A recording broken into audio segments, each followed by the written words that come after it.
Next, the Indian government says 300 fighters have been killed in airstrikes against a militant camp in Pakistan. Pakistan is denying that claim, saying there have been no casualties at all. The airstrikes hit a training camp of a group that had claimed credit for a suicide car bomb attack in Kashmir 2 weeks ago. That killed at least 40 Indian paramilitary police. India has been repeatedly urging Pakistan to take action against the Jaish-e-Mohammed to prevent jihadis from being trained and armed inside Pakistan. Pakistan has taken no concrete action to dismantle the infrastructure of terrorism on its soil. Credible intelligence was received that the Jaish-e-Mohammed was attempting other suicide terror attacks in various parts of the country, and the Fidaiyin jihadis were being trained for this purpose. In the face of imminent danger, a preemptive strike became absolutely necessary. For the latest on this story, let's bring in France 24's Shreya Banerjee in New Delhi. Shreya, first of all, what more can you tell us about these latest developments? Well, first of all, let's remind our audiences that this is the first time since the war with Pakistan in 1971 that India has crossed over into Pakistani territory to conduct airstrikes. Usually skirmishes around the line of control, which is the de facto border with for Pakistan and India, is not uncommon, but strikes of this nature are extremely rare.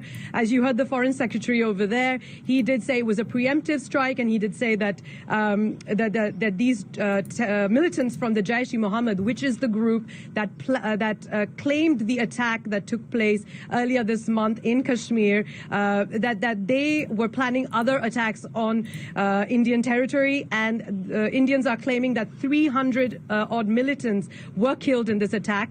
Pakistan, on the other hand, is downplaying this attack. They're saying that there was no damage from these airstrikes, there were no casualties. In fact, the Pakistani army spokesman said earlier today on Twitter that the Indian jets had to scramble hastily and leave hastily after dropping their payload because Pakistani jets were gathering. So we're getting conflicting narratives of what really went on over there. This is not uncommon. This has happened before in 2016 after India launched a so-called surgical strike just across the border after one of their army camps was attacked by militants. So these kinds of conflicting narratives are common from India and Pakistan. It shows that both the countries want to come out on top. Shreya, now this is just, of course, the latest twist in a very tumultuous and long history between India and Pakistan. Give us a bit more context here. Yeah, so this is not the first time that tensions the tensions are always brewing between the two neighbors rather. And the last time there was a full-scale war was in 1999 in Kargil, and since then we haven't really seen a full-blown war in this between the two countries. But let's remember also what the context is right now in India.